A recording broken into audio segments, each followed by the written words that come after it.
We are popping. Alright, hey, Shalom. Shalom. I want to begin by giving all glory and praises to Yahweh, Bahashem, Yahushai, Bahashem, Kakudash. Double honor to our beloved elders and apostles of Great Millstone. Shalom to the hopefully elect. And shalom to all the beloved Akim pushing this truth with sincerity. Alright, so brothers from the GMS Columbus, Ohio branch coming back in for another class. Alright, continuing on in the breakdown of Daniel, the 11th chapter. Alright, I believe this is part 3. And I think we stopped at verses 12. Yep. If I'm not mistaken. Okay. And at this point, we're still dealing with Ptolemy Philopator, which is Ptolemy the Fourth. Okay.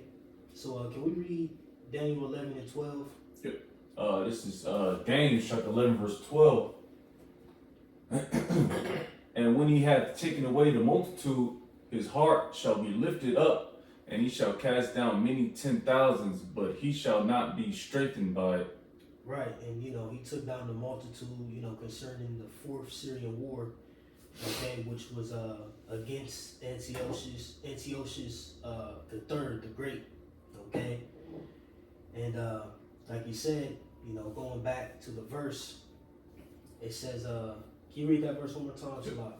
And when he hath taken away the multitude, his heart shall be lifted up, and he shall cast down many 10,000s, but he shall not be strengthened by it. Right, his heart shall be lifted up. So, ultimately when he won that Fourth Syrian War, all right, he got proud, all right, concerning Ptolemy Philopator. He got proud, all right, and his heart got lifted up. Okay, so now we're going to dive into that, all right.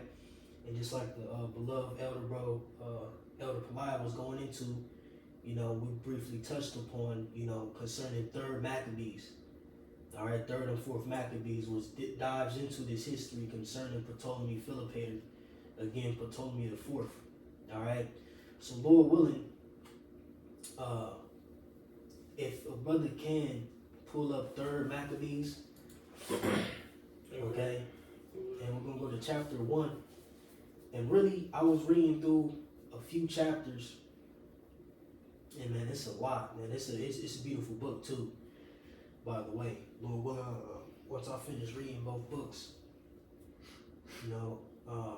plan on doing some lessons on them anyway. So, Lord's will bring some edification out on that. But the brother can pull out 3rd Maccabees, because now we're going to deal with the multitude that he cast down. All right, because like I said, at this point, he had waxed proud based upon his victory over Antiochus the Great, which is the 3rd. But like I said, and he shall cast down many 10,000s, but he shall not be strengthened by it. And though that 10,000 that he was speaking of was concerning the nation of Israel. All right, because after his victory, he went down to our land. His conquest. Yep, he went down to our land. Okay, and waxed out, he tried to enter into the, he entered into the temple, well, Jake, very compassionate, and, again, when we dealing with these wars, we got to understand that Israel is in between these wars, all right, when you deal with Koel Syria or all, that's what it means, all Syria, which, that, the king of the north and the king of the south were fighting over. Israel's in the midst of this. Okay, and ultimately this is still the Greek Empire, all right, because Greeks are ruling. It's just, different regions, different rulers in their respective lands. But they ultimately have, all the provinces and, they conquered, between, their different dynasties, the known world at that time, in their various regions, all right. Like I said, dealing with the king of the south and the north, going into ultimately the Ptolemaic dynasty and the Seleucid dynasty. All right, whoever's got the upper hand, they're ultimately ruling over Israel, okay? Because like I said, Israel is in the midst, of these battles. They're in between all of this, okay? So, can Jake get 3rd Maccabees 1? And I believe, let me see, you can start at like 5. Start at verse 5, Lord willing. What are you Bible Gateway. So, Lord's will, man. I intend to get down to like the 19th verse. You know what I'm saying? Yeah, kind of. But we'll see, man. You know, you got it, bro. come on, this is the third Maccabees, chapter 1, starting at verse 5. It says, and so it Read the first verse Mhm. and then jump. Come on. Third Maccabees So chapter. give some context. Yep. Third Maccabees chapter 1 and verse 1. It says, now, Ptolemy, Philopator, learned from those who had returned to Antiochus, had captured some of Ptolemy's territory. Ptolemy gave orders to all his forces, foot soldiers and mounted soldiers, to break camp, along with all his forces, and accompanied by his sister Arsinoe, he set out for the region of Raphia, where Antiochus' troops had set up camp. Right, you know, so jump to 4. Come. Verse 4 says, when a fierce battle arose and things were going rather well for Antiochus, Arsinoe went out to Ptolemy's army with pathetic cries and with her hair all in disarray. Right, so you know, Antiochus started to, you know, win the battle. All right, so the sister went out, like you said, pathetic cries and with her hair all in disarray. You know, she went out there pleading to the troops pretty much. You got it. She urged them to rescue themselves and their children and wives. Right, so she pretty much persuaded them like, hey man, y'all need to get back to y'all children and wives. You know, rescue yourself, fight harder. You know, you got it. It says, bravely promised to give to each man 2 mannas of gold if they won the battle. And so it turned out that the enemies were destroyed in hand-to-hand combat and were taken prisoner. Yeah.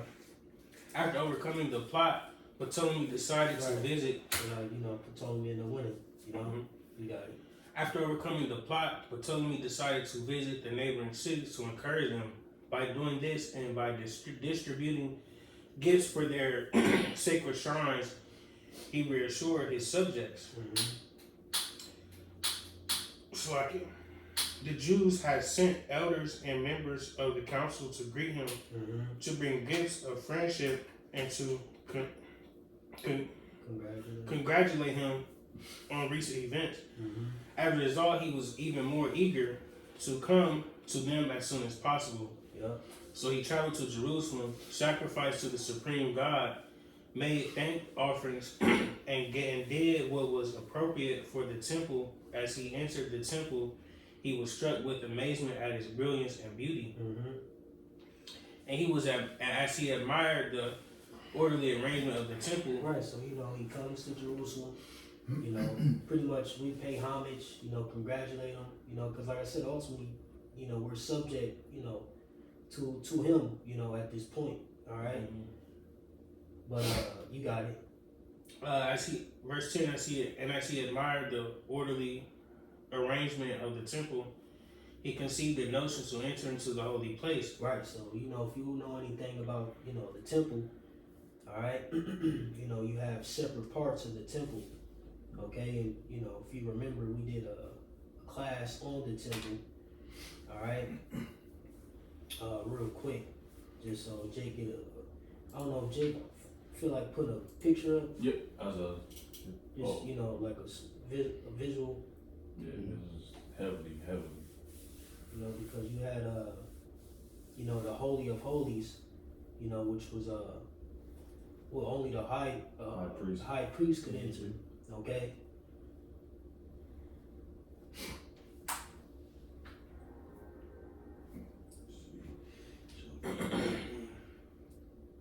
They got one with like the sections,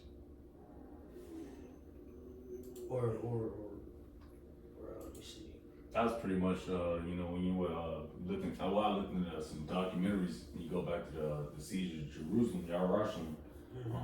That was their fallback position, so to speak, because that was the one that needed to be protected the most. Yep. Not really, but you know, if it makes sense. Nah, it's the spirit. Yeah. Because this chapter type go into that. How zealous people were for the Lord at this time. Cause it's gonna go into, you know, him waxing proud, etc.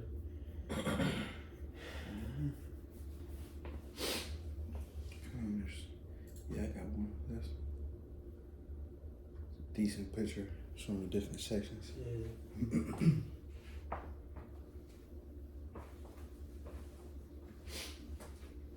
The water.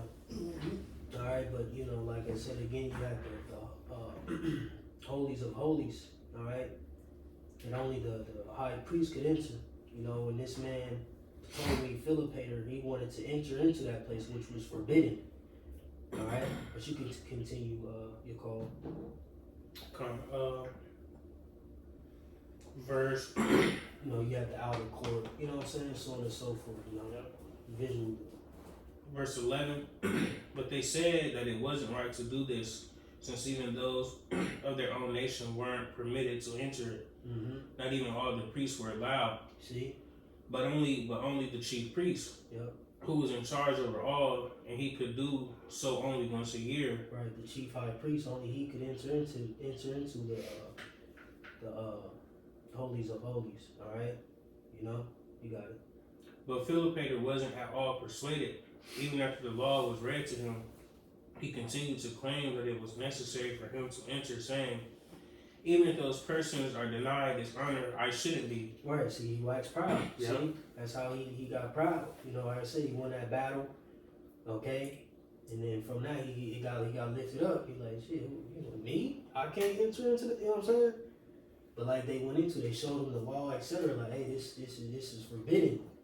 You know, you got it. He asked why, when he was entering every other sacred place, none of those present prevented him.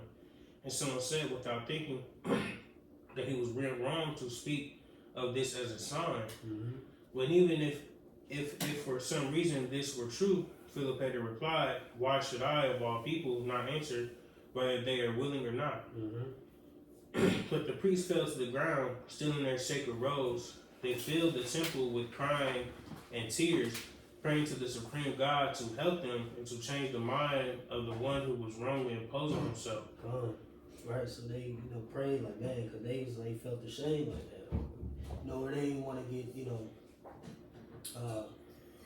pretty much judged based upon, you know, this man entering into the temple because they knew it was forbidden, you know. So they prayed, you know, hey, you know, this is all to, you know, to Yahweh Bahashem Yahweh Shai, you know.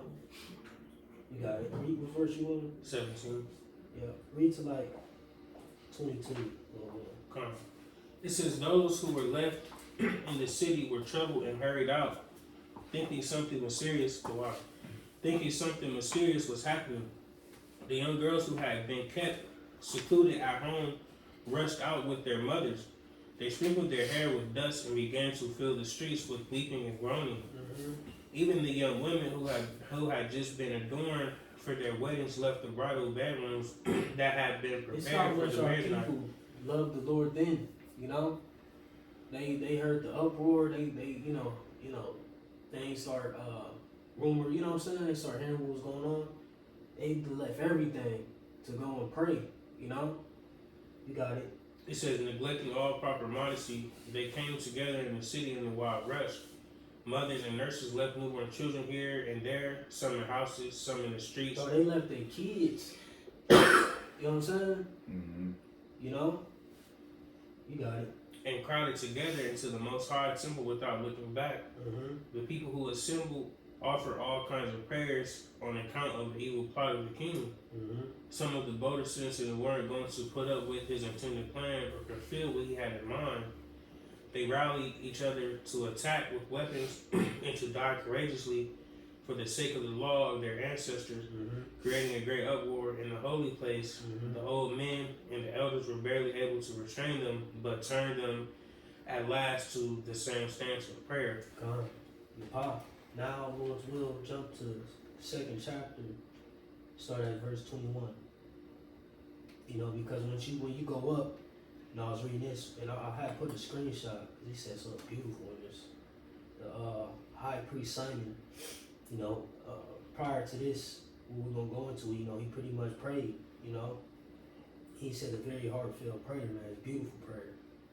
You know, but Jake can read that on their own time, Lord willing. But you can start at verse 21, because like you said, you know, in verses 12. Again, it says, and he shall cast down many 10,000s, but he shall not be strengthened by it, right? You know, ultimately him being lifted up in pride, you know, worked for his detriment, you know. It was for naught, you know, because he didn't gain nothing from it. You got it. So 3 Maccabees chapter 2, in verse 21, says, then the God who watches over all things, the first father of all, holy among the holy ones, heard this lawful prayer. He said, holy among the holy ones. Go ahead, bro. Heard you holy among the holy ones. Fire. Go ahead, bro. Heard this lawful prayer and scores the one who had claimed too much for himself in his violence and arrogance. He said, the prayer of the humble pierces the clouds. Mm-hmm. You got it.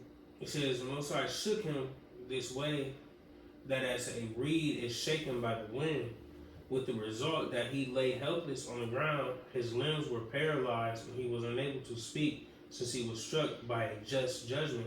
So he down there had a seizure. You know, seized up. Oh, you know what I'm saying? Tightened up. You got it. His friends and bodyguards saw that the punishment that had seized him was severe. Fearing that even his life might fail, they quickly dragged him out, since they were terror-stricken. Mm-hmm. After a while, the king recovered. Even though he had been punished, he didn't change his heart and mind at all, but went away issuing bitter threats. Yep. Keep going. When he had returned to Egypt, Right, so this is when he's going to start casting down Jake. No? Go ahead, bro. when he had returned to Egypt, he added to his evil deeds with the assistance of his drinking companions and friends, who were strangers to everything just. The heathens, man. Mm-hmm. Were strangers to everything just. And these were Edomites, by the way. You know, and he was in Egypt, so it may have been Ham, you know. So, you know, all the nations, you know, whoever was in power, they had all other nations amongst them. You Right. know, it was a melting pot. You know, but we understand that, you know, Ptolemy, Philopator, etc., they all go back to Edom, you know, stemming from, you know, Macedon. You got it, bro.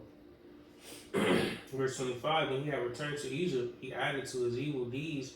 Verse 26, he wasn't afraid with his innumerable indecent acts, but he also advanced to such a degree of impudence that he circulated false reports in the various districts. Many of his friends took note of the king's purpose and followed his lead. He proposed to spread blame publicly against the Jewish nation. He set up a stone near the tower in the courtyard with the following inscription carved upon it. Right, so, you know, this goes to show again that the Israelites were scattered. So you had Jews in Alexandria, Egypt. And this is a good thing to reference concerning 70 AD. You know, when we fled into Africa. Right. You already had, you know, Israelite communities in these different areas in Africa. You know? So this help proves that further. See? The diaspora, you know, or us being dispersed. You know, where did Jake flee to? Jake fled to Africa because there were communities already in Egypt, already in, you know, parts of Africa, etc. You know? But you got it. Verse 28, it says, none who refuse to sacrifice are to enter into their sanctuaries. In addition, all the Jews are to be registered in their property catalog.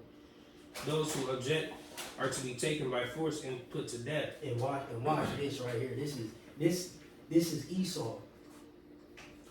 It says those who are registered are to be branded on the body by fire with the ivy leaf sign of Dionysus, and are also to be assigned to their former limited civic status. You see? It says those who are registered are to be branded on the body by fire with the ivy leaf sign of Dionysus, and are also to be assigned to their former limited civic status. What that sound like coming up? Ooh, Revelation 13. Edom. So their punishment was them being branded, okay, and ultimately they had to be branded with this leaf to what? Show their allegiance to who? Ptolemy Philopator. You see? So he came down with that wrath, like, all right, you know, you got it, bro. It says, verse 30, but so as not to seem hateful to all, he added, but if any of them should prefer to join those who have been initiated. Real quick, so like that symbol, that was it, Dionysus? Dionysus. Dionysus. Dionysus is a Greek god of wine, festivity, festivities, and ecstasy. Ecstasy, yeah. Yeah, pleasure. Yeah, it's all pleasure pretty much. That's Esau, man. You know? Oh yeah, that's that nigga with the wine, the grapes on his head, yeah. Oh yeah. Yeah. Well, I'm not gonna say that because I don't know, but Yeah, yep. I'm thinking mirror, no. I mean, they all got. Yeah, they all had that coins shit on that. Them olive, Yeah. them leaves. Yeah, I forget what that symbolizes. Though. Yeah. That's why I Yeah, know. come on. Oh yeah, shit. it's all Greek and Yeah, it's all bullshit. So there's a little more information. It says is how you say his name? Dionysus. Dionysus is he's the god of LGBT. I can say too much. Oh, that's Barack Obama. He said that he is referred to as an effeminate, which is sometimes linked to being dressed in girls' clothes during his childhood. So they try to have Jacob some crazy shit. Yeah. That the Greek is fashion. Yeah, Hellenist, you know. And we gotta understand this is what well, this was prior to what happened in Maccabees. All right, but it was still, that Hellenistic agenda was still being pushed. All right, it was still, you had Jake who was, like you said, who was able, because a lot of these dudes were cool in the beginning till Antiochus Epiphanes the IV, which he comes after Antiochus the Great. All right, but that you remember, I believe Alexander's father, his plan was to forward the Hellenistic way in the earth, and Alexander was gonna carry it out, but he ended up dying.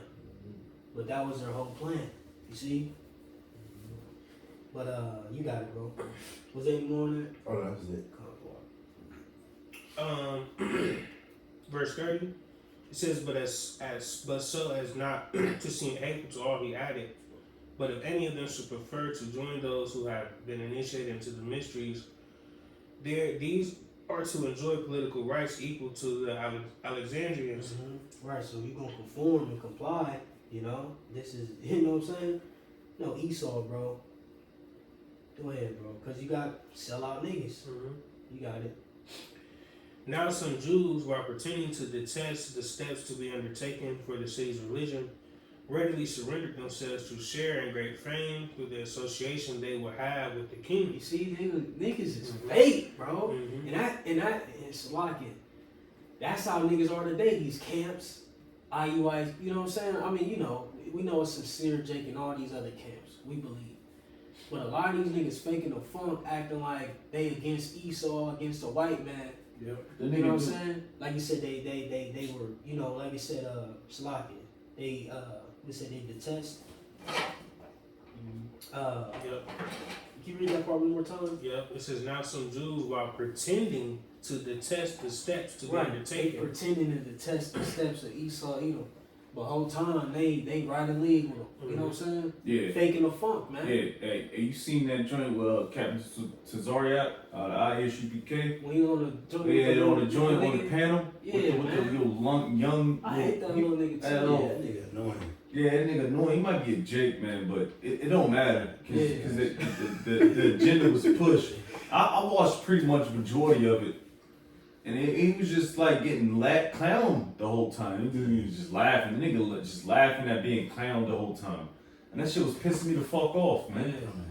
Yeah. He's like, But I was about to say that he's just like he's just there for the money. Like you just yeah, bro. these niggas taking the word like a joke. You just but I'm getting paid. Right. But that's how you gonna have Jake like that, who act like they against Esau, bringing out Malachi 1 and 4. You know, the whole time act like they detest Esau, Edom. The whole time, you know, they right in league with him. Like you said, they were readily. They was oh yeah, you know, niggas like off of Barbershop. You know Barbershop 2, Cedric the Entertainer. You remember they did the throwback joint. I don't know if they remember that scene, but he was out. It was like a protest or something going on. They was like, you know, protesting in the city. And he was acting like he was out there, but he was really scared and shit. Like, oh. And he snuck through the alley and shit. Yo, Jay, don't remember that scene? We're gonna have to play that shit after this class. But yeah, man, he was acting like he was. He was like, then he started seeing shit getting crazy. Like, hold on. I was like, he got up out of there, man. You know. You got it, bro. It's a lot, you know. But hey, it's real, man. This is real history, bro. This is secular history. You know, mingled in with history from the scripture. These are real events. And you can really look up Philip Hayter. This is a man who really lived. You know? And this is how we know this is just more proof of niggas, bro. You know what I'm saying? You got it, man. Back in, What you looking up there? I was trying to find it. Yeah, Jake gonna remember Jake C. You got it, bro. Yeah, probably. Back in verse 31, it says, now some Jews, while pretending to detest the steps to be undertaken for the city's religion, readily surrendered themselves to share in great fame through the association they would have with the kingdom. But the honorable majority were strong and didn't depart from their religion. They bravely tried to save themselves from being registered by resorting to bribes in exchange for their lives. They remained hopeful of obtaining help. Jake has some integrity then, you know? And they look with... Now look at niggas, bro. Buns. Streets, free facts. You got it. And they looked with contempt on those Jews who had deserted them. They considered those... Oh, and see, this further proves the situation in the New Testament. You know, going into the Jews and the Greeks, those who were Hellenized at this time. You could see the feud now, like, man, yeah, who the fuck? You don't fuck about this nigga. This nigga ain't got no beard and shit. You a Greek. Bald face, bald head. Bony face. You know, and this is beautiful, man. You get more of the history. Like, you see how Jake operated, like, when they seen Jake who was selling out, like, they was filled with contempt. Like, man, who the hell is these, these sellout niggas? Your parents were sellouts. Like, who is these niggas? These niggas can't come back into the fold. You know? You got it, bro. Finish it out. It says they considered those who gave in to be enemies of the Jewish nation and no longer associated with them or offered them assistance. See? They ain't associated with them. So now what? They're cast away. So now what? They're likened unto what? Gentiles. See? But what was Will? You got a point? Yeah. Cause I've been reading this. I think what translation you reading? I'm in KJV. All right, Khan. CSB. Khan. Oh, that's what I've been reading. But yeah. What you got? I don't know what, cause this on YouTube. I don't know what version this is. But Oh yeah, this CEV. I thought I changed it. Oh, It's Khan. CEV. So this might be a KJ, I believe. I'm gonna read that same verse. Well, in the middle, towards the end. It says they abhorred their own apostates, I believe that's the word, consider them to be a natural foes and debarring them from the common usage of social intercourse. It's just like the Lord said, like certain, like if you don't keep the Sabbath or Passover, sometimes you get put to death, but also says that soul be cut off. So Jake was like, now we ain't dealing with you niggas at all. Like y'all ain't Jews pretty much. Y'all just enemies. Y'all enemies to our nationality. Alexandrians. Yeah. Yeah. That's crazy. Yeah, that's the same way we are now with Jakes in the world. Like, we ain't buddy with you niggas like we once were. Yeah. You MAGA hat wearing niggas, man. Yeah, man. We're not one with you, and even dealing with certain other camps, we not in cahoots with y'all because y'all ain't right. Nah, cause I was thinking about it, like man, I don't give a fuck about this shit, man. Y'all watch my shot's way or no way, man. It's my way or the highway, so to speak. You got niggas wanna continue to push this narrative or America's so-called dream or some shit, man. And it's like, nah, we not with that, man. You should be wanting to get the fuck up out of here, cause this place ain't for you. Hey, no, that's funny. Real quick, I was talking to the white dudes at work today, and I was telling them, like, yeah, I don't eat pork, I don't eat shrimp, I don't eat crab, none of that. They're like, well, you don't eat pork, you don't eat shrimp, you ain't no real American. And I'm thinking in my head, I'm like, hell no, I'm not. Fuck you, ain't American. Crack me up though, but yeah, I'm not one with you. We're not one with you people, man. All right. From E to Jake, it don't matter. Real quick too, so, since the brother said the MAGA niggas, MAGA hat wearing niggas, you know, it was this dude, I forgot his name, like Officer something. Oh. You know what I'm talking about? On YouTube? Yeah. Oh, Tatum. Oh, Yeah, Tatum. Yeah, that nigga. bitch ass nigga. Yeah, he Fuck that nigga, man. Yeah, he be doing that Charlie Murphy type Yeah, shit. Charlie. Yeah, I don't want to say it. I want to. Oh Man, fuck. He be doing that shit sometimes. He be arguing on the campus and shit, and he be talking to Jake, and then Jake be telling him, well, when has America ever been great? And he said, oh, you got your own house, you got this, which is cool. Yes, America, technically, we living way better than a lot of people in different countries. But who gives a fuck? This place put us in slavery, killed us, took the Most High from us, His name from us. So it don't matter if we living comfortably, we got electricity. That shit don't matter. Right. Jake, that's the point where Jake just get too goddamn comfortable. And then on top of that, cause it's like even Egypt, we should go back so we can eat all the lemons and all that shit. Garlic. But even this same nigga was Tatum. Yeah, it's officer, that bitch ass nigga, man. Yeah, I don't like niggas like that, yeah, man. Because he's in the system, man. You seen that video? He said if his kids die, he won't cry in front of his wife or some shit.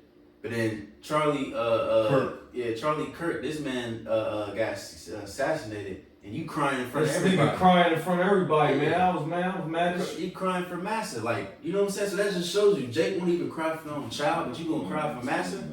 A nigga that don't even fuck with you, that hates yourself. Fuck about you, man. You know, it's a lot, Yeah, man. Nigga, this is you know for some brothers this is newfound history. Niggas ass, bro. Yeah. You know.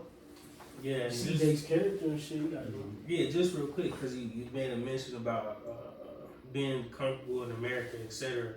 And you take it from other countries, man. America ain't better. What thing about America is just more convenient. You know, because you go to other countries, you know, you gotta go out your way to get certain things. But here in America, you can go up the street and get what you want. You know what I'm saying? And then you can get it in abundance. You know what I'm saying? Like fast food and all that type of shit. You know what I'm saying? It's easy. It's easier per se in America. But when you go to other lands and you buy a plot of land or something like that, that's yours. You know what I'm saying? But here in America, this shit's not yours. They can come take your shit. Yep. Taxes and shit. But Jake can start in third Maccabees 3 at the top. Read a couple verses and we move on. Sir, 3 Maccabees chapter 3 at the top, it says, and when the godless Philopator learned of this, he became so enraged that not only was he angry at those Jews in Alexandria, but he also was very bitterly opposed to those living in the countryside. He gave an order that they should all be gathered together at once into one place and killed by the most brutal means possible. That sounds like another Edomite, you know? Haman, you know? Esther. You got it, bro. It says, while these plans were being put into action, some people plotted to injure the Jewish nation by circulating a hostile report against them on the pretext that the Jews were hindering others from practicing their own customs. But the Jews were maintaining goodwill and unswerving loyalty toward the royal house. While they worshipped the Most High and conducted their lives according to the Most High's law, they kept themselves separate in the matter of foods. For this reason, they appeared hostile to some people. And that'd be funny because that's how it be like for us. Motherfuckers look at that's the spirit. Motherfuckers look at you. What the fuck? They don't fuck with you. You don't fuck with it. You know what I'm saying? Like, man, I gotta eat pork to fuck with you. Like, the fuck? You want to come to your hog roast? Right. Go. Oh, you don't fuck with us, man. You acting weird, acting funny. You don't want to come to the seafood boil? Oh, no. What's the one nigga, Smell it through the phone. Yeah, Chef Taylor. Yeah, Smack. I want to come to eat some damn crab legs soaked in orange juice and Cajun seasoning. Yeah. Nigga. Sprite. Nigga do lemon, Sprite, orange juice. The whole kitchen in that mall. Yeah, man. Sazon. Go ahead, bro. Shoot a couple more verses. Come on, verse Or 5. really, Salaki, jump to 11. Come on. And then jump to 11. Yeah, just jump to 11. Third Maccabees 3 verse 11 says, but the king took pride in. So, Salaki, you see how one verse, this what Daniel 11 is. You know what I'm saying? Yeah. So, for the viewers, man, Salakia. But, in order to get the full understanding of that one verse, you gotta, dive into it. You gotta go. Come on. Verse 11 says, but the king took pride in his present success and disregarded the authority of the supreme power, assuming that he would continue. Hold on, it says, but the king took pride in his present success and disregarded the authority of the supreme God. See? So like I said, that's how proud Esau gets. You got it. Assuming that he would continue in the same plan without hindrance, he wrote this letter against the Jews. King Ptolemy Philopator to his generals and soldiers in Egypt and in every place, greetings and good health. Both I myself and our affairs prospered after our campaign against Asia Minor came to a successful conclusion.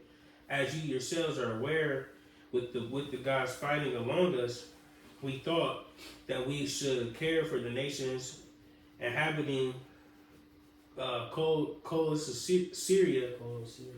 Syria and Phoenicia, not with the violence of the spear, but with fairness and much kindness, eagerly treating them well. After we had distributed generous funds to the temples in every city, we proceeded also to Jerusalem. We went up to honor the temple of those wretched people. Right, because remember, he was spreading, gifts, etc. after his victory, to the different provinces, etc. That ultimately, or the different regions, their gods, whatever the case, temples, so on and so forth. You got it. We went up to honor the temple of those wretched people who never ceased from their folly. They spoke as if they welcomed our presence, but in fact they acted in a way that was dishonest. Yeah. Going to show you, man, that these other heathen nations, they're not. That's how these other heathen nations, God isn't the true God. You know what I'm saying? Our people like, nah, you not, nah. We give you a little, you know what I'm saying? Little glimpse, but nah, you ain't crossing that line. And Jake was ready to die at that point for it. Grab weapons and all that. Like, man, shoot, we're gonna have to kill this thing. You know what I'm saying? That's Take the beautiful. what and leave the what. Yeah. You got it. Verse 17. So they spoke as if they welcomed our presence, but in fact they acted in a way that was dishonest.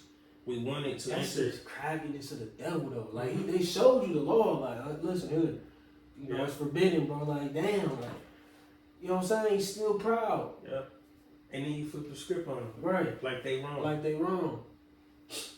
Esau ain't shit, man. Same shit Esau do now. Destroy some shit and then we'll flip it on you and make it like you the problem. Mm-hmm. Crazy. Finishing out, it says, but Because he don't know his limits. when we wanted to enter their sanctuary to honor it with the most extraordinary and beautiful gifts, they were carried away by their traditional arrogance and prevented us from entering. They were spared a display of our power because of the kindness that we have toward all people, but they made clear their ill will toward us as the only one of the nations showing such stiff-necked defiance to kings and to their own benefactors. They aren't willing to receive anything sincere. Jump to 25 once you're done. Come on. Gotta finish that.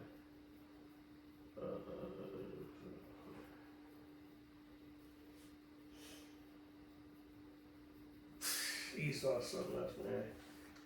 Heathen, man. He said verse 25, Salaki. Jumping to verse 25, it says, we have given an order that as soon as this letter arrives, you are immediately to send us to those Jews who live among you, together with their wives and children, to suffer a certain and shameful death, appropriate for enemies, treat them harshly and abusively, and bind them on all sides in iron chains.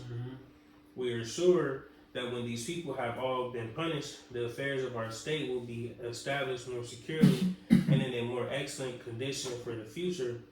But whoever shelters any of the Jews, from an elderly person to a child to nursing infants, will be tortured. Damn. Household and all with the most horrible punishments. Yo, this dude is crazy. Yeah, man. You know? He said, And then Jay about to tap back into that ancient spirit, bro. Yeah. He about to tap back into that torturing, clipping niggas, you know, that hostile shit. Clipping niggas, you know, big toes off and, you know what I'm saying? Dude said from your kids to your granny. Yeah. He's, Everybody's going down. Wow. You know, so this was the letter he sent out, man, to get Jake out of there, you know, so. And you what's know, a quick sloppy? Yeah, but you know, through the spirit, you know, for time's sake, man, that's probably half the video, man. It's locking, bro. But Man, we already talking about yeah, man. But you know, if you want further information on, you know, what happened, you know, Lord's will, Jake could just, you know, continue reading, or you know, take the time to read Third Maccabees, etc. You know, for more secular history concerning, you know, that one verse. But you want to make a point? Yeah, just real quick, because you know he's sending out these threats and, you know what I'm saying, executing on these things. You know what I'm saying, like the brother said, these things are going to come back. Just like he's saying, he's going to go from your peoples, your granny, to anybody. You know, if you go against this, man. So you know it's going to come that time for us. You know, when you know our peoples, you know what I'm saying, you know our peoples might be cool with us now, but when Esau come down trying to, you know, spare him. you know, yeah, trying to, you know, hey, if you don't do this, man, give them up or whatever, we gonna kill y'all, we gonna torture y'all, you know what I'm saying, until we get to them, you know what I'm saying. So it's all a ramp up effect, man, that's gonna happen real soon. Calm. But Jake can jump back to Daniel 11. Back to Daniel 11 and 13. For the king of the north shall return, and shall set forth a multitude greater than the former, and shall certainly come after certain years with a great army with much riches. Right, and this is still dealing with Antiochus III. Okay, you know, because again, you know, he lost the Fourth Syrian War to Ptolemy Philopator. You know, when he regrouped, you know, he went back and regrouped. Okay, and at this point, you know, now, you know, he's ready to set forth his conquest once more. Okay, you know, and by this time, you know, once he went on his second run, you know, whatever, you know, Ptolemy the fifth, all right, Ptolemy the fourth son, all right, which is Ptolemy the fifth Epiphanes, you know, is now in power. Okay. You need a C-sharp. Oh yeah, right there.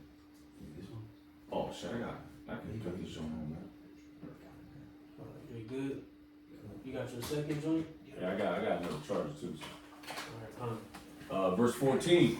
And in those times there shall many stand up against the king of the south. Also the robbers of thy people shall exalt themselves to establish the vision, but they shall fall. All right, so now can Jake cue up? Well, real quick, Lord willing, can Jake? So can we cue up Antiochus III the Great? And then can we cue up Ptolemy the fifth Epiphanes?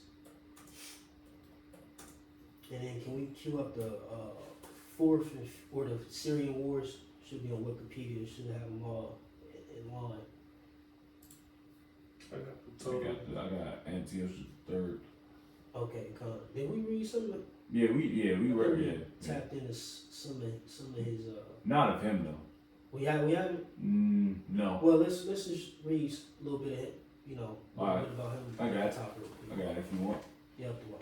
This is Antiochus III the Great. Antiochus III the Great was a prominent Hellenistic king of the Seleucid Empire, known for his military campaigns, administrative reforms, and efforts to restore the empire's power from 223 to 187 BC.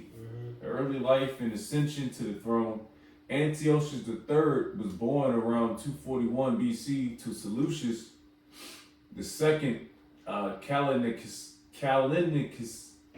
and Laodice, II. He ascended to the throne at the age of 18 in 223 BC, following the assassination of his brother Seleucus III, Cyrenius. His early reign was marked. Hold on, give me a second. His early reign was marked by challenges, including a fragmented empire and revolts from governors in key regions. Military campaigns and achievements.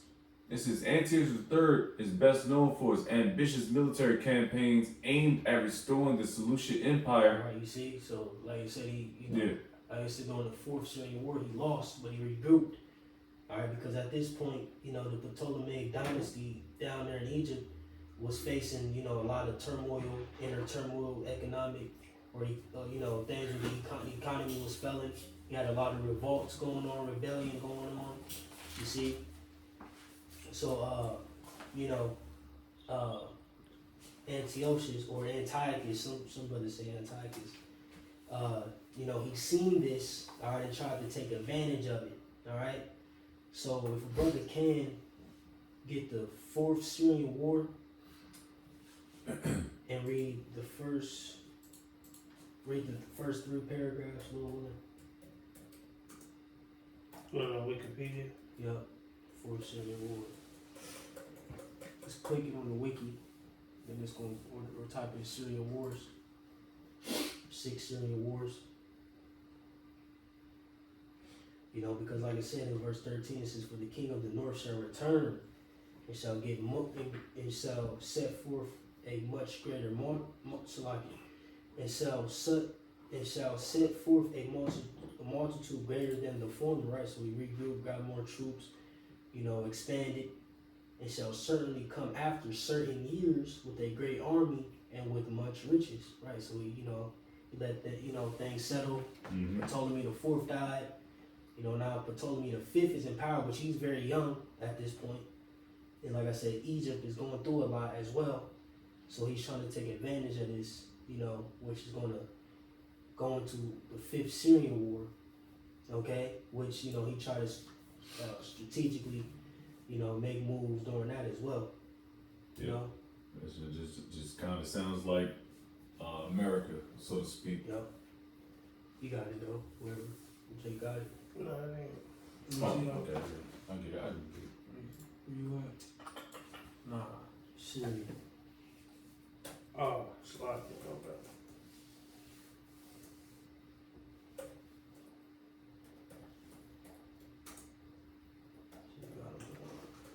Fourth Syrian War. Yep. So, Fourth Syrian War, 219 to 217 BC. Says upon taking the Seleucid throne in 223 BC, Antiochus III the Great set himself the task of restoring the lost imperial possessions of Seleucus I, the first Mercator, which extended from the Greco-Bactrian kingdom in the east, the Hellespont in the north, and Syria in the south. By 221 BC, he had reestablished Seleucid control over Media and Persia, which had been in rebellion. The ambitious king turned his eyes towards Syria and Egypt. Egypt had been significantly weakened by court intrigue and public unrest. The rule of the newly inaugurated Ptolemy, Philopator, began with the murder of Queen Mother Berenice II. The young king quickly fell under the absolute influence of imperial courtiers. His ministers used their absolute power in their own self-interest to the people's great chagrin. Right, so it's going into Ptolemy the Fourth. He tried to, like I say, he tried to take advantage a couple times. All right, but jump 2 paragraphs down, or just keep reading Slovakia. Yeah. Slovakia, bro. You got it, bro. Antiochus sought to take advantage of this chaotic situation after an invasion in 221 BC failed to launch. He finally began the Fourth Syrian War in 219 BC. He recaptured Seleucia, Peoria, as well as cities in Phoenicia, amongst them Tyre. Rather than promptly invading Egypt, Antiochus waited in Phoenicia for over a year, consolidating his new territories and listening to diplomatic proposals from the Ptolemaic kingdom. Meanwhile, Ptolemy's minister, Sosibius, began recruiting and training an army. He recruited not only from the local Greek population, as Hellenistic armies generally were, but also from the native Egyptians, enrolling at least 30,000 natives as phalangites. This innovation paid off, but it would eventually have dire consequences for Ptolemaic stability. In the summer of 217 BC, Ptolemy engaged and defeated the long-delayed Antiochus in the Battle of Raphia, the largest battle since the Battle of Ipsus, over 80 years earlier. Right, so, like I said, he lost, okay? And like I said, at this point, he's regrouping. All right, now Jake can pull up the Fifth Syrian War, Lord's will. And start at the top. Fifth Syrian War, 202 to 195 BC. The death of Ptolemy IV in 204 BC was followed by a bloody conflict over the regency, as his heir, Ptolemy V, was just a child. The conflict began with the murder of the dead king's wife and sister, Arsinoe, by the ministers of Agathocles and Sosibus. The fate of Sosibus is unclear, but Agathocles seems to have held the regency for some time until he was lynched by the volatile Alexandrian mob. The regency was passed from one advisor to another, and the kingdom was in a state of near anarchy. Right, you see, so the kingdom at that point, you see, was in anarchy, you got it. Seeking to take advantage of this turmoil, Antiochus III staged a second. This is when he regrouped, you got it. Seeking to take advantage of this turmoil, Antiochus III staged a second invasion of Coele, Syria. He convinced Philip V of Macedon to join the war and conquer the Ptolemy's territory in Asia Minor. Right, so stop right there real quick. Daniel 11:14, it says, and in those times there shall many stand up against the king of the south. Right, so this was the many that stood up against the king of the south, which the king of the south at this time was Ptolemy V. All right, so you had Antiochus or Antiochus III against him. You now have Philip V against him. He was dealing with rebellion in Egypt, as well. So he had a lot against him at this time. All right. So boom, you could stop there for now, or can you finish it out? Is it anything? Yeah, just finish it out, and then we get verse 14 or verse 15.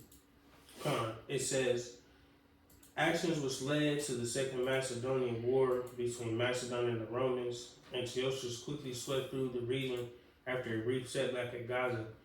He delivered a crushing blow to the Ptolemies at the Battle of Panium near the head of the River Jordan, which earned him the important port of Sitdown.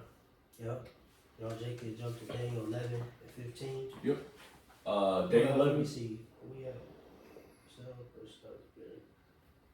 we got finished 14. It says, Salakia.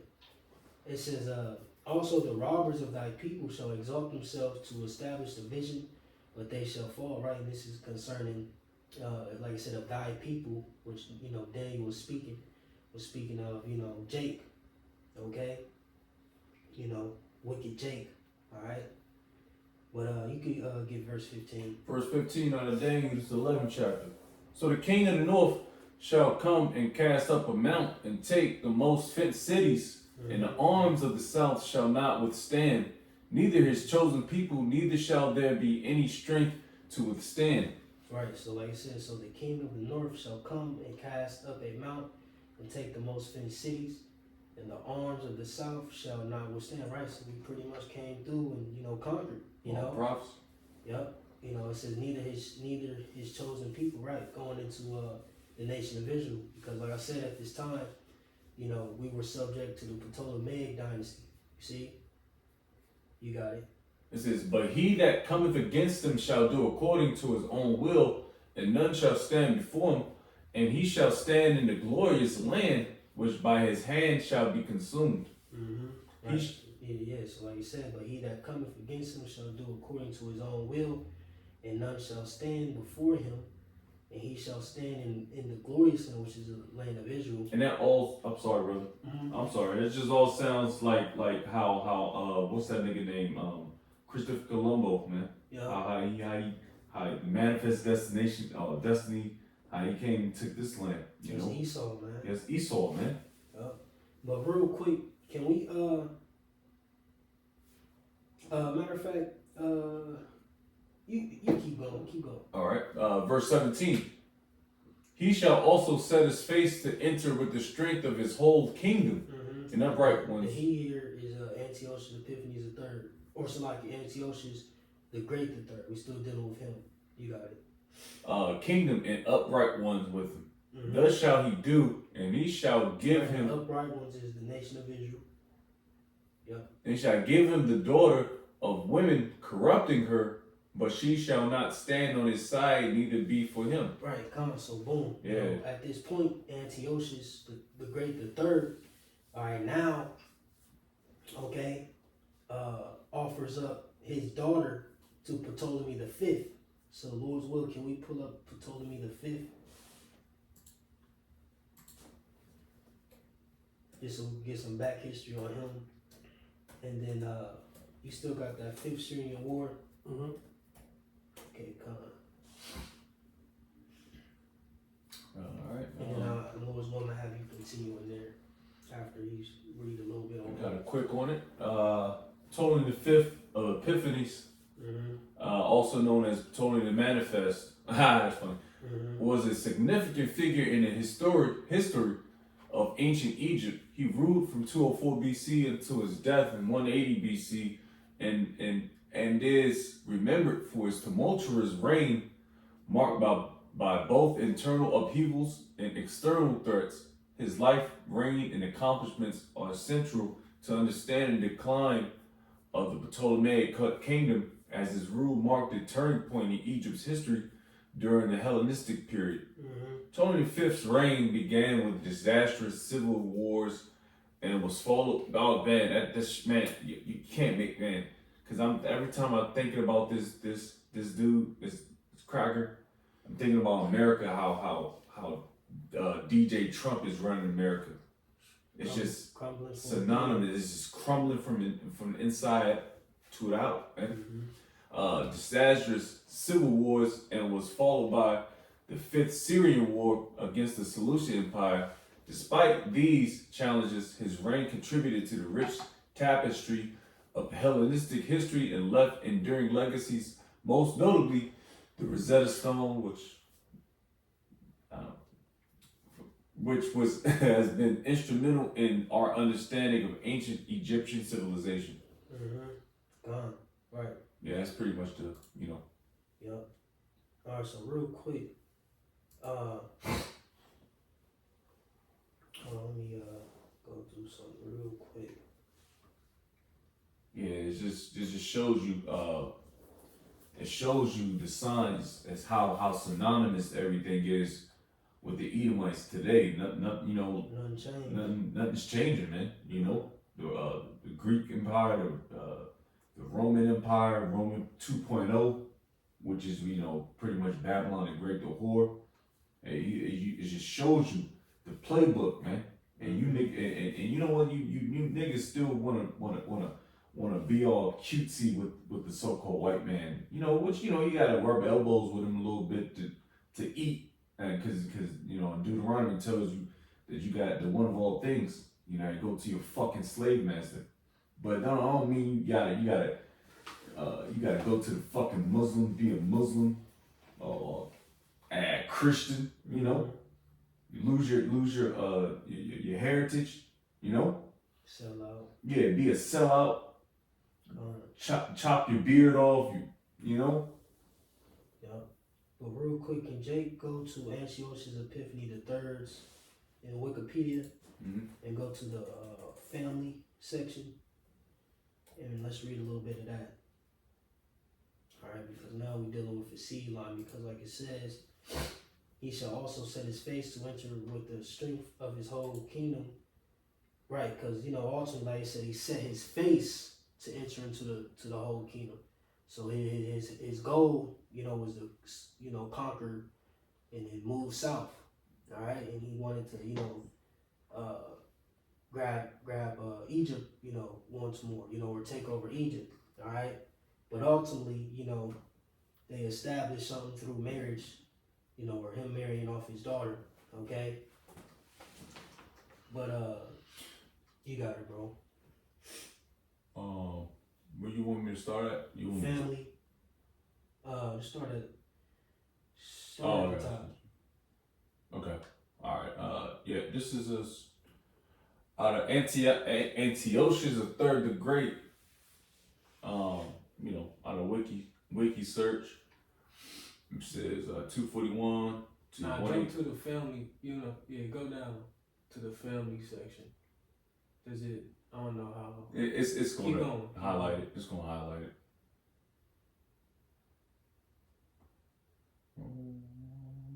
Here we go. Right there. All right. We got the family section out of Wiki.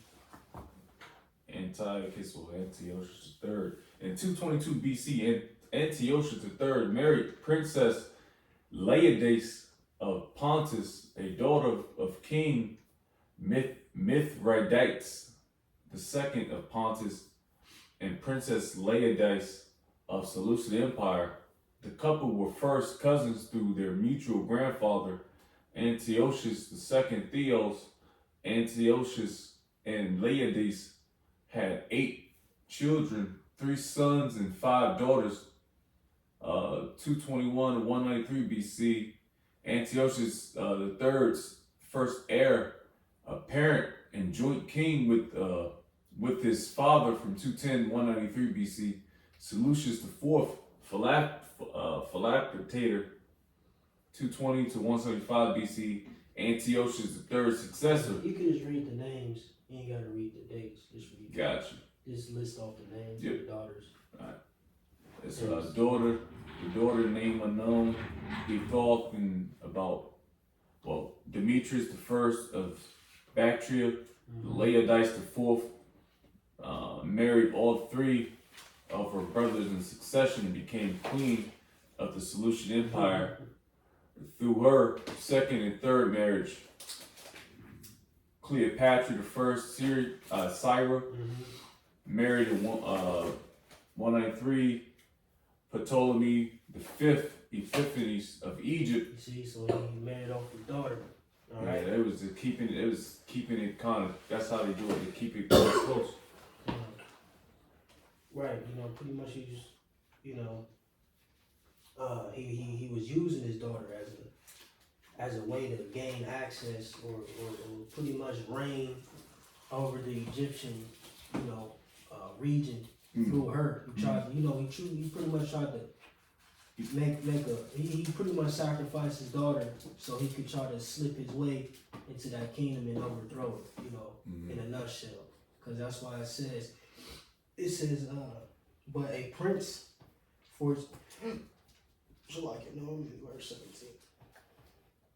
That's why it says, thus shall he do, and he shall give him the daughter of woman, right, which is Cleopatra, the first son of Syria, corrupting her, right? So that was his agenda. Yeah. To use her to try to get in the midst of that, of that kingdom. Yeah. It says, but she shall not stand on his side, right? So she didn't side with her father. It says, neither be for him, right? She didn't, allow him to use her, as a weapon, so to speak, So that ended up, failing. All right. But, the hell with the rest of his children. That's what we wanted. All right. So, did we read some on? Yeah, we read some on Ptolemy 5. But real quick, go to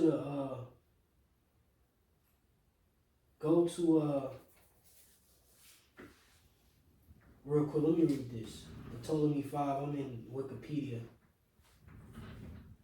I'm in the second paragraph, and I'm gonna just I'm gonna jump to where it says the Fifth Syrian War. But starting at the first period, it says the Seleucid king Antiochus III and the Antigonoid king Philip V took advantage of the kingdom's weakness to begin the Fifth Syrian War, in which the Ptolemies lost all their territories in Asia Minor and the Levant, as well as most of their influence in the Aegean Sea. Simultaneously, Ptolemy V faced a widespread Egyptian revolt led by self-proclaimed pharaohs Huanefer and Ongwenefer, which resulted in the loss of most of Upper Egypt and parts of Lower Egypt. Ptolemy V came of age in 196 BC and was crowned as pharaoh in Memphis, an occasion commemorated by the creation of the Rosetta Stone. It says, after this, he made peace with Antiochus III and married the daughter of Antiochus III, Cleopatra I, in 194/3 BC. This outraged the Romans, who had entered into hostilities with Antiochus III partially on Ptolemy V's behalf, and after their victory, they distributed the old Ptolemaic territories in Asia Minor to Pergamum and Rhodes, rather than returning them to Egypt. However, Ptolemaic forces steadily reconquered the south of the country, bringing all the Upper Egypt back under Ptolemaic control in 186 BC. In his last years, Ptolemy V began maneuvering for renewed warfare with the Seleucid Empire, but these plans were cut short by his sudden death in 180 BC, allegedly poisoned by couriers worried about the cost of the war. Right, so just some more black background, and then like I said, concerning, the peace treaty or the peace that was trying to be made by Antiochus III, which, like I said, ultimately was a plot to try to get into Egypt, But now we could do Daniel 11 and 18. All right, verse 18. After this shall he turn his face unto the isles, excuse me, and shall take many. Right, so, still dealing with Antiochus III. He says he shall set his face unto the isles, which is the islands. Islands, yeah. Yep. But a prince for his own behalf shall cause the reproach offered by him to cease. Right, so real quick, Salakia. It says, and shall take many, right? So he was, conquering further. He set his face, toward the islands, those islands over there, in the midst of Asia Minor, off the coast of Asia Minor, etc. And, he was moving west, but like it says, but a prince for his own behalf shall cause a reproach offered by him to cease, right? Which that's going into, the up and coming Romans at that time. Okay. So real quick, can we go to Antiochus Epiphanes III? And let's go to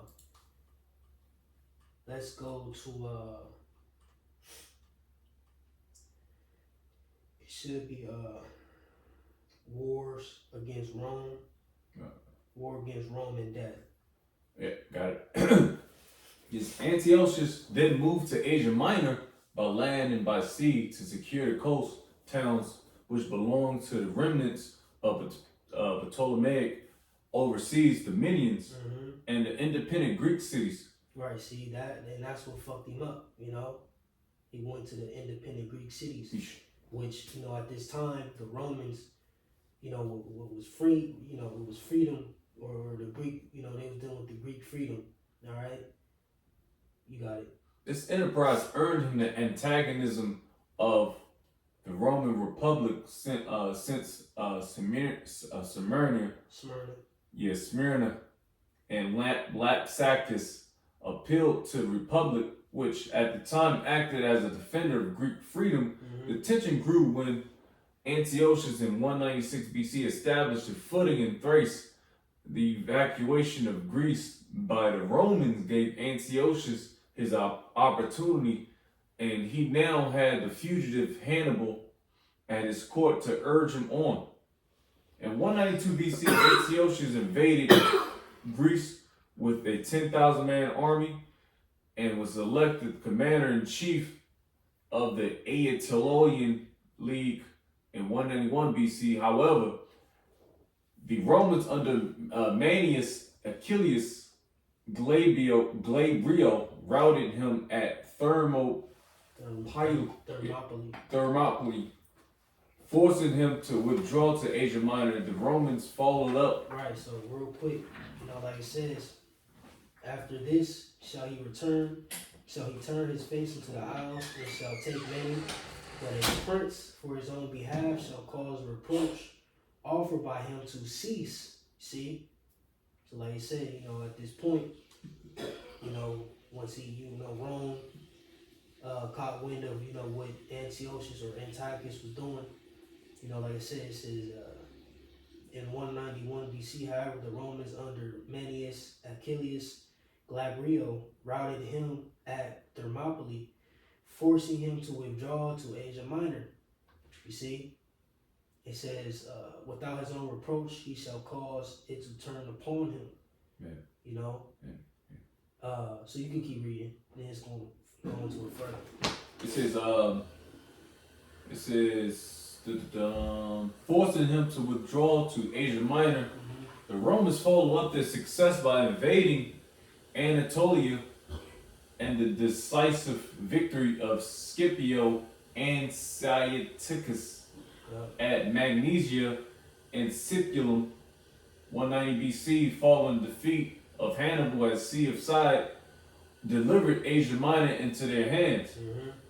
By the Treaty of Apamea, 188 BC, Antiochus abandoned all the country north and west of the Taurus Mountains, most of which the Roman Republic gave either to Rhodes or to the Attalid ruler Eumenes II.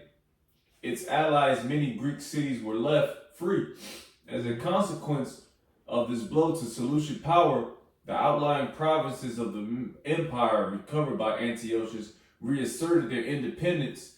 Antiochus mounted a fresh eastern expedition in Luristion, where he was killed while pillaging a temple of Bel at Elymas, Persia in 187 BC.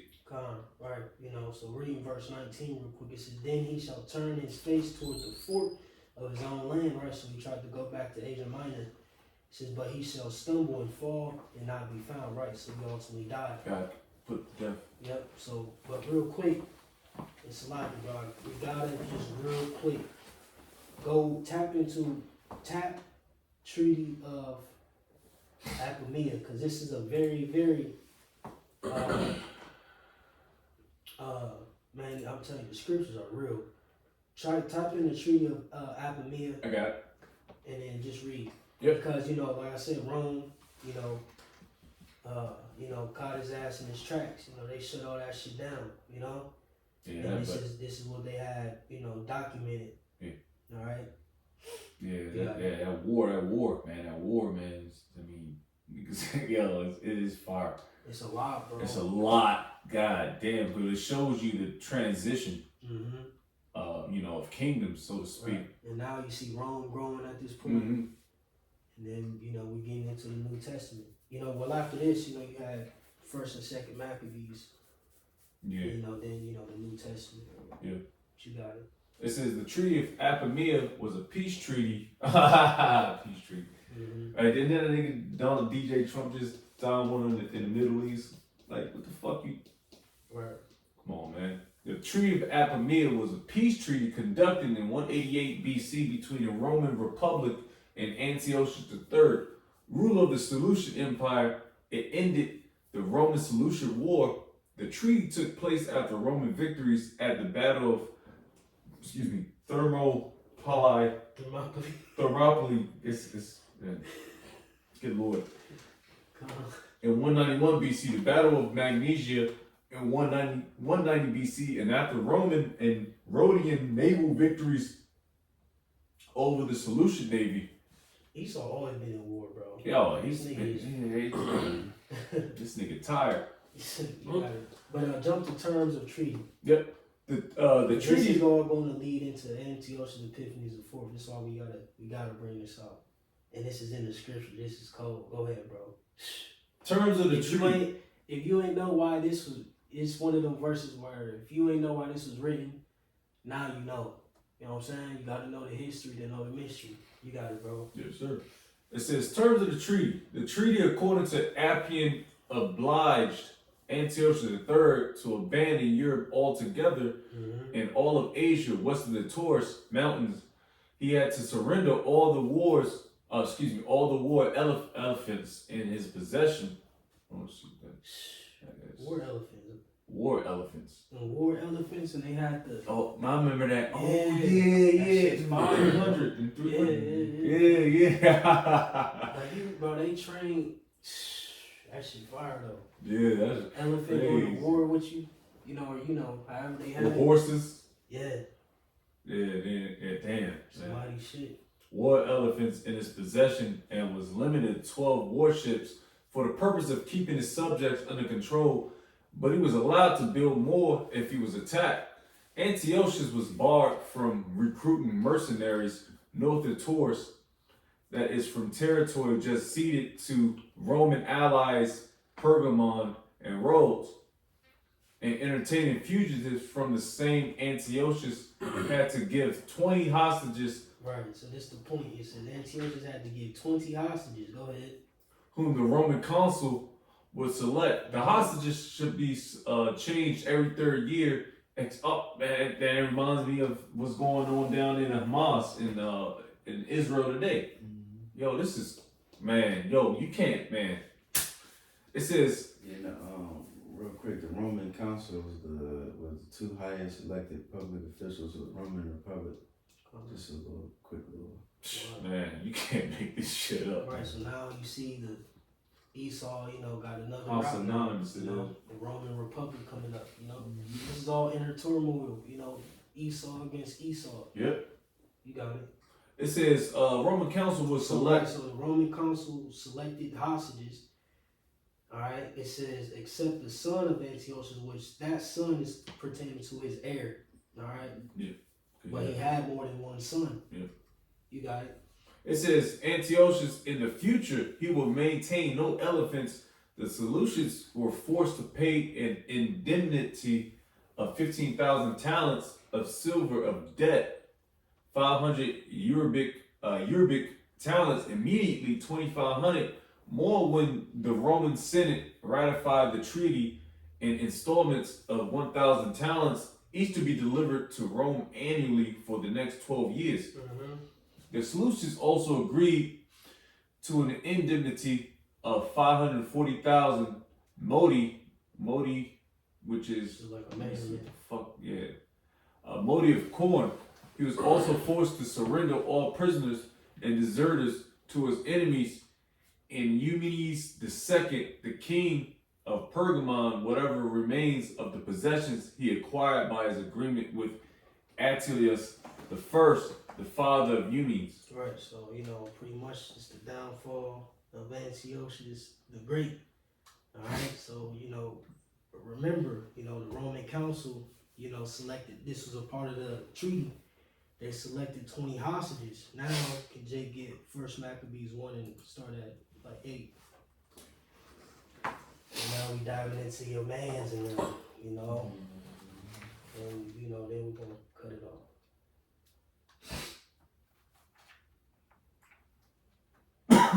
I get it. Give me 1 second.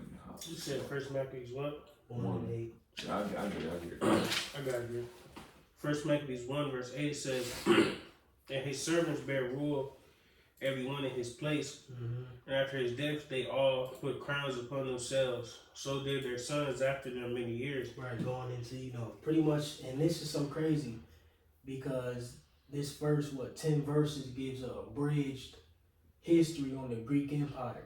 And you see how much has transpired since Alexander. You know what I'm saying? So this is hundreds of, this 10 verses had to pretty much abridge couple hundred years of history, roughly. But you got it, bro. Or like what? Yeah, something like that. It's like if my math off, but you got it. It says, "And evils were multiplied in the earth." You see all this shit that been happening since Alexander. All the evils that done happened, Yeah. wars. Division. Yeah. That's America. But now we know why this is written. Yeah. Why they say evils were multiplied in the earth. You know what I'm saying? Now we see all the shit that's been transpiring since Alexander up until this point, and this is, still before, or this is, right going into Antiochus now. You got it, bro. It says, verse 10, "And there came out of them a wicked root, Antiochus, surnamed Epiphanes, Right, this is Antiochus Epiphanes the fourth. Yep. son of Antiochus the king, who had been in hostage at Rome." Right, son of Antiochus the king, Antiochus the third, the great, who had been a hostage at Rome. So Antiochus Epiphanes the fourth, which his real name is Mithridates. All right, when you go to Antiochus the third's sons, his real name is Mithridates. All right, and like I said, he was a hostage at Rome. You see, so they selected 20 hostages. Every 3 years, and Antiochus, one of his sons, which wasn't the heir, became one of those hostages. So now we know why it is written Antiochus Epiphanes the fourth and First Maccabees was a hostage. Based upon the treaty of Apamea, all right, between the Roman Republic and Antiochus the third the Great. And that's it. Lord willing. That's verse 9. Yep. In the today's session. So stay good. Alright. Well, Lord's word, that was edifying. It was long. I don't know how long the video was, but that's the conclusion to this portion. And Lord's will, next week we'll be back for more. Alright, so with that, we'll give all glory and praises to Yahweh, Bahashem, Yahweh Shai, Bahashem, Rekah HaKadosh. double honors to the elders and apostles, the great millstone. Shalom to hopefully later. Shalom to all Akim, pushing the truth with sincerity. Shalom. Shalom, shalom. There.